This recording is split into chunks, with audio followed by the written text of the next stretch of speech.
hello guys, welcome back to Tarun Sindhu 5391 YouTube channel.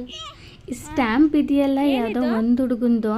ಆ ಹುಡುಗರು ಕೇಳ್ತಾ ಇದ್ದಾರೆ, ಕೊಡು ನಾನು ಹಾಕಂಗೆ ಕೊಡ್ತೀನಿ ಅಂತೇಳಿ. ಆ ಹುಡುಗ ಕೊಡ್ತಾ ಇಲ್ಲ. ನಾನು ಹೋಗಿ ಕೊಡೋ ಮೂವರಿಗೆ ಕೊಟ್ಬಿಟ್ರೆ ಏನು ಖಾಲಿ ಆಗಲ್ಲ ನಿಂದೇನು ಅಂತೇಳಿ ಬರೋಕ್ಕಂತ ಕಳಿಸ್ದೆ. ಆ ಹುಡುಗಿ ಬಂದು ಇಲ್ಲಿ ಕೊಡ್ತಾ ಇಲ್ಲ ಅಂತ ಹೇಳಿದ್ಲು. ಇನ್ನೊಬ್ಬ ಬಂದು ಇಲ್ಲಿ ಹಾಕ್ತಾ ಇದ್ದಾನೆ. ಸ್ಟ್ಯಾಂಪಲ್ಲಿ ಒಂದು ಕ್ರ್ಯಾಬ್ ಇತ್ತು, ಹಾಗೆ ಫಿಶ್ ಇತ್ತು, ಹಾಗೆ ಪ್ರಾನ್ಸ್ ಇತ್ತು. ಅದು ಪೂರ್ತಿ ಶೇಡ್ ಆಗಿರೋದ್ರಿಂದ ಏನು ಕ್ಲಿಯರಾಗಿ ಕಾಣ್ತಾ ಇರಲಿಲ್ಲ. ಆದರೂ ಕೂಡ ನೋಡಿಕೊಂಡು ಕೈ ಇಟ್ಕೊಂಡು ನೋಡಿದ್ದೀನಿ ನಾನು. ಅದು ಲಾಸ್ಟಿಗೆ ಹಾಕಿರೋದು ಪ್ರಾನ್ಸ್. ಅದು ಹುಡುಗರು ಸಿ ಆರ್ಸ್ ಅಂತೆಲ್ಲ ಹೇಳ್ತಾ ಇದ್ರು. ಇಲ್ಲ ಕಣ್ರೋ, ಇದು ಫ್ರಾನ್ಸ್ ಇದೆ ಅಂತ ಹೇಳ್ಬಿಟ್ಟು ಕರೆಕ್ಟ್ ಮಾಡಿದೆ. ಆಷಾಢ ಇರೋದ್ರಿಂದ ಈ ತಿಂಗಳೆಲ್ಲ ಪೂರ್ತಿ ಗಾಳಿ ಇರುತ್ತೆ.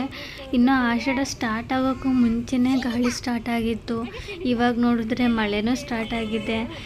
ಇದರಲ್ಲೆಲ್ಲ ಚಿರುನ ಹೊರಗಡೆ ಕರ್ಕೊಂಡೇ ಹೋಗಿರಲಿಲ್ಲ ಆಟಾಡೋದಕ್ಕೆ. ಒಂದು ವೀಕ್ ಆಗಿತ್ತು ಅವನಿಗೆ ಪ್ಲೇಗ್ರೌಂಡಿಗೆ ಕರ್ಕೊಂಡೋಗಿ. ಸೊ ಇವತ್ತು ಪ್ಲ್ಯಾನ್ ಮಾಡಿಕೊಂಡೆ ಈವ್ನಿಂಗು ಹೀಗೆ ಕರ್ಕೊಂಡೋಗಿ ಬರೋಣ ಅಂತೇಳಿ ರೆಡಿ ಆದ್ವಿ. ಕೆಳಗಡೆ ಬಂದ್ವಿ. ಇಲ್ಲೇ ನಮ್ಮ ಮನೆ ಪಕ್ಕ ಸ್ಕೂಲ್ ಇದೆ. ಆ ಮಕ್ಕಳೆಲ್ಲ ಇಲ್ಲೇ ಪಾರ್ಕಿಂಗ್ ಮಾಡಿರ್ತಾರೆ. ಅವರು ಬೇರೆ ಊರಿಂದ ಬಂದಿರೋದು. ಆ ಅಂಕಲ್ ಇಲ್ಲೇ ಪಾರ್ಕಿಂಗ್ ಮಾಡಿರ್ತಾರೆ. ಇಲ್ಲೇ ಇಳಿದು ಆಟಾಡ್ತಿರ್ತಾರೆ. ಸರಿ, ಇವ್ರ ಜೊತೆಗೆ ಒಂದು ಸ್ವಲ್ಪ ಹೊತ್ತು ಚಿರುನ ಆಟಾಡೋಕ್ಕೆ ಬಿಡೋಣ, ಆಮೇಲೆ ಕರ್ಕೊಂಡು ಹೋಗೋಣ ಅಂತ ಹೇಳ್ಬಿಟ್ಟು ಆಟಾಡಿಸ್ತಾ ಇದ್ದೀನಿ. ನಾನು ಕೂಡ ಮಕ್ಕಳ ಜೊತೆಗೆ ಮಕ್ಕಳಾಗಿ ನಾನು ಕೂಡ ಆಟ ಆಡ್ತಾ ಇದ್ದೀನಿ.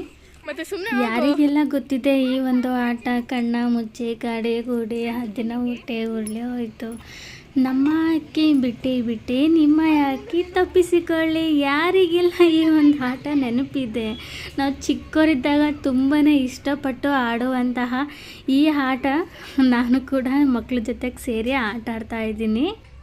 ಬಾಲ್ಯದ ನೆನಪಿನಲ್ಲಿ ಏನೇನೆಲ್ಲ ಆಗಿರುತ್ತೆ, ನಾವು ಹೆಂಗೆಲ್ಲ ಆಟ ಆಡಿದ್ದೀವಿ ಅಂತೇಳಿ ಒಂದೊಂದಾಗಿ ನಾನಿಲ್ಲಿ ಹೇಳ್ತಾ ಹೋಗ್ತೀನಿ. ನಿಮಗೆ ನಿಮ್ಮ ಬಾಲ್ಯದ ನೆನಪಲ್ಲಿ ನಾನು ಹೇಳೋದ್ರಲ್ಲಿ ಒಂದಾಗಿದ್ದರೆ ದಯವಿಟ್ಟು ನಾನು ಈ ರೀತಿ ನಾನು ಆಟ ಆಡಿದ್ದೀನಿ ಅಂತೇಳಿ ಒಂದು ಕಮೆಂಟ್ ಮಾಡಿ. ನನಗೆ ಕೂಡ ಖುಷಿ ಅನಿಸುತ್ತೆ.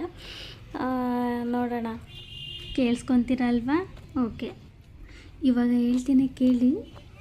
ಮಣ್ಣಾಗ ಆಡ್ತಿದ್ವಿ, ಮುಳ್ಳಾಗ ತಿರುಗ್ತಿದ್ವಿ, ಬಿಸಿಲಾಗ ಸುತ್ತಾಡ್ತಿದ್ವಿ, ಉಣ್ಣೋದು ಮರೆತಿದ್ವಿ, ಆದರೂ ಏನೂ ಆಗ್ತಿರ್ಲಿಲ್ಲ, ಎಲ್ಲರೂ ಚೆನ್ನಾಗಿರ್ತಿದ್ವಿ. ಎಷ್ಟೊಂದು ಚೆಂದ ಐತಿ ನಮ್ಮ ಬಾಲ್ಯ, ಎಷ್ಟೊಂದು ಚೆಂದ ಐತಿ ನಮ್ಮ ಬಾಲ್ಯ. ಬಾವ್ಯಾಗ ಈಜಾಡ್ತಿದ್ವಿ, ಕೆಸರಾಗ ಉಳ್ಳಾಡ್ತಿದ್ವಿ, ಅಡವ್ಯಾಗ ಹಾಡಾಡ್ತಿದ್ವಿ, ಸಿಕ್ಕಿದ್ದು ಬಾಯಿ ಆಡಿಸ್ತಿದ್ವಿ, ಆದರೂ ಏನೂ ಆಗ್ತಿರ್ಲಿಲ್ಲ. ಎಷ್ಟೊಂದು ಚೆಂದ ಐತಿ ನಮ್ಮ ಬಾಲ್ಯ, ಎಷ್ಟೊಂದು ಚೆಂದ ಐತಿ ನಮ್ಮ ಬಾಲ್ಯ. ಶಾಲಿಗೆ ಹೋಗ್ತಿದ್ವಿ, ಪಾಟಿ ಬಳಪಾನ ಒಯ್ತಿದ್ವಿ, ಪಟ್ಟಿ ಮ್ಯಾಲ ಬರಿತಿದ್ವಿ, ಬರ್ತಿದ್ದು ಉಗುಳಚ್ಚಿ ಒರೆಸ್ತಿದ್ವಿ, ಬಳಪಾನ ಹಾಡ್ತಿದ್ವಿ, ಅದನ್ನೇ ತಿಂತಿದ್ವಿ, ಆದರೂ ಏನೂ ಆಗ್ತಾ ಇಲ್ಲ, ಎಲ್ಲರೂ ಚೆನ್ನಾಗಿರ್ತಿದ್ವಿ. ಎಷ್ಟೊಂದು ಚೆಂದ ಐತಿ ನಮ್ಮ ಬಾಲ್ಯ, ಎಷ್ಟೊಂದು ಚೆಂದ ಐತಿ ನಮ್ಮ ಬಾಲ್ಯ. ಒಳಗ ಕಾಲ ಹಾಕಿ ಸೈಕಲ್ ಪೆಡಲ್ ತುಳಿತಿದ್ವಿ, ಎತ್ತಿನ ಗಾಡಿ ಜಿಗರಿ ಹಾಡ್ತಿದ್ವಿ, ಎಮ್ಮಿ ಮೇಲೆ ಕೂರ್ತಿದ್ವಿ, ಗಿಡದಾಗ ಜೋತಾಡ್ತಿದ್ವಿ, ಜೇನು ಬಿಡಿಸ್ತಿದ್ವಿ, ಹುಳ ಕಡ್ಸ್ಕೊತಿದ್ವಿ, ಆದರೂ ಏನೂ ಆಗ್ತಾ ಇಲ್ಲ, ಎಲ್ಲರೂ ಚೆನ್ನಾಗಿರ್ತಿದ್ವಿ. ಎಷ್ಟೊಂದು ಚೆಂದ ಐತಿ ನಮ್ಮ ಬಾಲ್ಯ, ಎಷ್ಟೊಂದು ಚೆಂದ ಐತಿ ನಮ್ಮ ಬಾಲ್ಯ. ಜಾತಿ ಗೀತಿ ಮಾಡ್ತಿರ್ಲಿಲ್ಲ, ಹೆಣ್ಣು ಗಂಡು ಅಂತಿರಲಿಲ್ಲ, ಗಂಡ ಹೆಂಡತಿ ಆಗ್ತಿದ್ವಿ, ಸಂಸಾರ ಆಟ ಆಡ್ತಿದ್ವಿ, ಹಗಲು ರಾತ್ರಿ ಓಡಾಡ್ತಿದ್ವಿ, ಮನೆ ಮಠನೇ ಮರಿತಾ ಇದ್ವಿ, ಆದರೂ ಏನೂ ಆಗ್ತಾ ಇರಲಿಲ್ಲ, ಎಲ್ಲರೂ ಚೆನ್ನಾಗಿರ್ತಿದ್ವಿ. ಎಷ್ಟೊಂದು ಚೆಂದ ಐತಿ ನಮ್ಮ ಬಾಲ್ಯ, ಎಷ್ಟೊಂದು ಚೆಂದಿತ್ತು ನಮ್ಮ ಬಾಲ್ಯ. ಮೊಬೈಲ್ ಕಂಪ್ಯೂಟರ್ ಬಂದಿರಲಿಲ್ಲ, ರೇಡಿಯೋ ಮಾತ್ರ ಕೇಳ್ತಿದ್ವಿ, ಬೇಕ್ರಿ ತಿಂಡಿ ಗೊತ್ತಿರಲಿಲ್ಲ, ರೊಟ್ಟಿ ಮುದ್ದೆ ಸವಿತಿದ್ವಿ, ಹಾಲು ಮಜ್ಜಿಗೆ ಕುಡಿತಿದ್ವಿ, ಉಂಡಾಡಿ ಆಗಿ ಹಲಿತಿದ್ವಿ, ಆದರೂ ಏನೂ ಆಗ್ತಾ ಇಲ್ಲ, ಎಲ್ಲರೂ ಚೆನ್ನಾಗಿರ್ತಿದ್ವಿ. ಎಷ್ಟೊಂದು ಚೆಂದಿತ್ತು ನಮ್ಮ ಬಾಲ್ಯ. ಕೇಳಿಸ್ಕೊಂಡ್ರಲ್ಲ ಫ್ರೆಂಡ್ಸ್, ಮೆಮೊರೀಸ್ ಅಂತಂದರೆ ಎಷ್ಟೆಲ್ಲ ಚೈಲ್ಡ್ಹುಡ್ ಮೆಮೊರೀಸ್ ಬರುತ್ತೆ, ಎಷ್ಟೆಲ್ಲ ಸ್ಕೂಲ್ ಮೆಮೊರೀಸ್ ಬರುತ್ತೆ, ಕಾಲೇಜ್ ಡೇಸಿನ ಮೆಮೊರೀಸ್ ಬರುತ್ತೆ, ಎಷ್ಟೆಲ್ಲ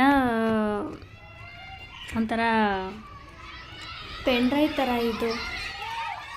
ಪೆಂಡ್ರವೆಲ್ಲ ಹಾಡಿಸ್ತಾರೆ. ಇದು ಅಷ್ಟು ಮೆಮೊರೀಸು ನಮ್ಮ ತಲೆಯಲ್ಲಿ ತುಂಬಿಕೊಂಡಿರುತ್ತೆ. ಹುಟ್ದಾಗಿಂದ ಹಿಡಿದು ನಾವು ದೊಡ್ಡವರಾಗೋವರೆಗೂ ಏನೆಲ್ಲ ಮಾಡಿದ್ದೀವಿ ಅನ್ನೋದೆಲ್ಲ ನಮಗೆ ನೆನಪಲ್ಲಿರುತ್ತೆ. ಎಷ್ಟು ಚೆನ್ನಾಗಿದೆ ಅಲ್ವಾ? ನೋಡ್ತಾ ಇರ್ಬೋದು ಅಲ್ಲಿ ಮಕ್ಕಳು ಎಷ್ಟು ಖುಷಿಪಟ್ಟು ಆಟ ಆಡ್ತಾ ಇದ್ದಾರೆ. ಅವು ಥರ ನಾವು ಆಡಬೇಕಂತಂದರೆ ಈಗ ಆಗೋದಿಲ್ಲ. ಅವ್ರು ಇದ್ದಾಗಲೇ ಆ ಥರ ಸಣ್ಣ ಮಕ್ಳು ಇದ್ದಾಗಲೇ ನಾವು ಎಷ್ಟೆಲ್ಲ ಖುಷಿ ಪಡಬೇಕೋ ಅಷ್ಟೇ ಖುಷಿಪಟ್ಟು ಚೆನ್ನಾಗಿರ್ಬೇಕು ನಾವು. ಹಾಗೆ ಒಂದು ರಿಟರ್ನ್ ಪಾರ್ಸಲ್ ಇತ್ತು, ಇದನ್ನು ಬುಕ್ ಮಾಡಿದ್ದೆ. ಇದನ್ನು ಸ್ವಲ್ಪ ಡಿಫ್ರೆಂಟಾಗಿ ಬಂದಿತ್ತು. ನನಗಿದು ಇಷ್ಟ ಆಗಿಲ್ಲ ಅಂತೇಳ್ಬಿಟ್ಟು ರಿಟರ್ನ್ ಮಾಡಿ ಕೊರಿಯರ್ ಬಾಯ್ ಬಂದಿದ್ದರು, ಮತ್ತು ಅವ್ರಿಗೆ ಕಳಿಸಿ ಮತ್ತೆ ಜಾಯ್ನ್ ಆದೆ ಅವ್ರನ್ನ ಆಟಾಡ್ಸೋಣ ಅಂತೇಳಿ. ಅಲ್ಲಿಂದ ಅವ್ರನ್ನ ಆಟಾಡಿಸ್ಕೊಂಡು ಅವರು ಟೈಮ್ ಆಯಿತು ಅಂತೇಳಿ ಅವರು 5 ಗಂಟೆ 5:15ಗೆಲ್ಲ ಜಾಗ ಖಾಲಿ ಮಾಡಿದ್ರು. ನಾವು ಇನ್ನೇನು ಮಾಡೋದು ಅಂತೇಳಿ ನಾನು ಒಂದು ಚಿರು ಜೊತೆಗೆ ಒಂದು ರೌಂಡು ವಾಕ್ ಹೋಗಿ ಬಂದೆ. ಅಷ್ಟರೊಳಗೆ 6 ಗಂಟೆ ಆಗಿತ್ತು. ನಮ್ಮ ಮನೆಯವರು ಡ್ಯೂಟಿ ಮುಗಿಸ್ಕೊಂಬರೋ ಟೈಮ್ ಆಗಿತ್ತು. ಸರಿ ನಡಿ ಅಂತೇಳಿ ಚಿರುನ ಕರ್ಕೊಂಡು ಹೋದೆ. ಅವನು ಕೇಕ್ ತಿನ್ನಬೇಕು ಅಂತ ಹೇಳಿದ್ದ. ಹಂಗಾಗಿ ನಾನು ಸ್ವಲ್ಪ ಹೊರಗಡೆ ಏನೋ ಸ್ವಲ್ಪ ಪರ್ಚೇಸ್ ಮಾಡೋದಿತ್ತು. ಹಂಗಾಗಿ ಸರಿ ಆಯಿತು ಹೋಗೋಣ ಅಂಥೇಳಿ ರೆಡಿ ಆದ್ವಿ. ಇನ್ನೇನು ಪ್ಲೇ ಗ್ರೌಂಡಿಗೆ ಏನು ಕರ್ಕೊಂಡೋಗಿರಲಿಲ್ಲ, ಇಲ್ಲೇ ಒಂದು ಅರ್ಧ ಗಂಟೆ ಅಷ್ಟೊತ್ತು ಆಟಾಡಿಸಿದ್ದೆ. ಟೈಮ್ ಆಗಿತ್ತು ಅಂತೇಳಿ ಎಕ್ಸಾಕ್ಟು 6:30ಗೆ ನಾವು ಕೂಡ ಹೊರಟ್ವಿ. ಸ್ಕೂಲ್ ಮಕ್ಕಳು ಕೂಡ ಒಂದು 5:15 ಹಂಗೆಲ್ಲ ಹೊರಟ್ರು. ಇನ್ನೇನು ನಾವು ಒಂದು 10 ನಿಮಿಷ ಅಲ್ಲೇ ವಾಕ್ ಮಾಡಿಬಿಟ್ಟು ನಮ್ಮ ಮನೆಯವ್ರು ಬರೋವರೆಗೂ ವೇಟ್ ಮಾಡಿ ಅವ್ರ ಜೊತೆಗೆ ನಾವು ಕೂಡ ಬಂದ್ವಿ. ನೋಡ್ತಾ ಇರ್ಬೋದು ನೀವು, ಹೋಗ್ತಾನೆ ಎಷ್ಟು ಕುಣ್ಕೊಂಡು ಓಡ್ತಿದ್ದಾನೆ, ಎಷ್ಟು ಖುಷಿ ಪಡ್ತಿದ್ದಾನೆ ಅವನು. ಕೇಕು ಅಂದರೆ ಅವನಿಗೆ ಅಷ್ಟೊಂದು ಇಷ್ಟ. ಐಸ್ ಕ್ರೀಮು ಕೂಡ ಅಷ್ಟೇ. ಯಾವಾಗಲೂ ವೀಕ್ಲಿಗೊಮ್ಮೆ ಅಷ್ಟೇ, ನಾನು ಜಾಸ್ತಿ ಕೊಡೋದಿಲ್ಲ. ಅವನು ತುಂಬ ಇಷ್ಟಪಟ್ಟು ಕೇಳಿದಾಗ ಮಾತ್ರ. ಅವನು ಜಾಸ್ತಿ ಕೇಳಲ್ಲ ಈ ಥರ ಎಲ್ಲ ಜಂಕ್ ಫುಡ್ ಎಲ್ಲ ಅವನು ತುಂಬ ಅವಾಯ್ಡ್ ಮಾಡ್ತಾನೆ. ಈ ಪಾನಿಪುರಿ ಆಗಿರ್ಬೋದು, ಗೋಬಿ ಆಗಿರ್ಬೋದು, ಇದೆಲ್ಲ ತುಂಬ ಅವಾಯ್ಡ್ ಮಾಡ್ತಾನೆ. ಸರಿ ಅಂತೇಳಿ ಅವನಿಗೆಲ್ಲ ತಿನ್ನಿಸ್ಕೊಂಡು ಹಾಗೆ ನಾವು ಕೂಡ ಅವನ ಜೊತೆಗೆ ತಿಂದು ನಮಗೆ ಮನೆಗೆ ಒಂದು ಸ್ವಲ್ಪ ಸ್ನ್ಯಾಕ್ಸ್ಗಳೆಲ್ಲ ತಗೊಂಡೋಗೋದಿತ್ತು. ಹಂಗಾಗಿ ನಾನು ಕೂಡ ಒಂದು ಸ್ವಲ್ಪ 2 ಐಸ್ ಕ್ರೀಮು ಅದೇ ತಿನ್ನೋದಕ್ಕೆ ಏನೇನು ಬೇಕೋ ಅದೆಲ್ಲ ತೊಗೊಂಡು 3 ಡಿಪಾರ್ಟ್ಮೆಂಟ್ ಸ್ಟೋರಿಗೆ ಬಂದ್ವಿ. ಅಲ್ಲಿ ಒಂದು ಸ್ವಲ್ಪ ಮಖಾನ ಮತ್ತು ಪಾಸ್ತಾ ಮಾಡೋದಕ್ಕೆ ಅವೆಲ್ಲ ಬೇಕಿತ್ತು. ಹಂಗೆ ಅವನ್ನೆಲ್ಲ ತೊಗೊಂಡು ಬಂದ್ವಿ. ನಾವು ಮನೆಗೆ ಬಂದು ನೋಡ್ತಾ ಇರ್ಬೋದು, ಚಿರು ಬಂದ ತಕ್ಷಣ ಏನೇ ತೊಗೊಂಬಂದ್ರು ಬಂದ ತಕ್ಷಣ ಅವನು ಓಪನ್ ಮಾಡೋದು ಎಲ್ಲದು ನೋಡೋದು ನೋಡ್ತಾ ಇದ್ದಾನೆ. ಮಕ್ಕಳು ಖುಷಿಯಾಗಿರೋದನ್ನ ನೋಡೋಕ್ಕೆ ತುಂಬ ಖುಷಿ ಆಗುತ್ತೆ. ಹಾಗೆ ಅದಕ್ಕಿಂತ ಹೆಚ್ಚಾಗಿಯೇ ಹಠ ಮಾಡ್ತಾರೆ, ತುಂಬಾ ಕೋಪ ಬರುತ್ತೆ. ಎಲ್ಲದನ್ನು ಕಂಟ್ರೋಲ್ ಮಾಡಬೇಕಷ್ಟೇ. ಫಸ್ಟ್ ಟೈಮ್ ಮಿನಿ ಬ್ಲಾಗ್ ಮಾಡಿದ್ದೀನಿ, ಎಲ್ಲಾದರೂ ಮಿಸ್ಟೇಕ್ ಆಗಿದೆ ದಯವಿಟ್ಟು ಕ್ಷಮಿಸಿ. ಹಾಗೆ ಹೇಗೆ ಬಂದಿದೆ ಅಂತೇಳಿ ಕಮೆಂಟ್ ಮಾಡಿ. Thank you for watching.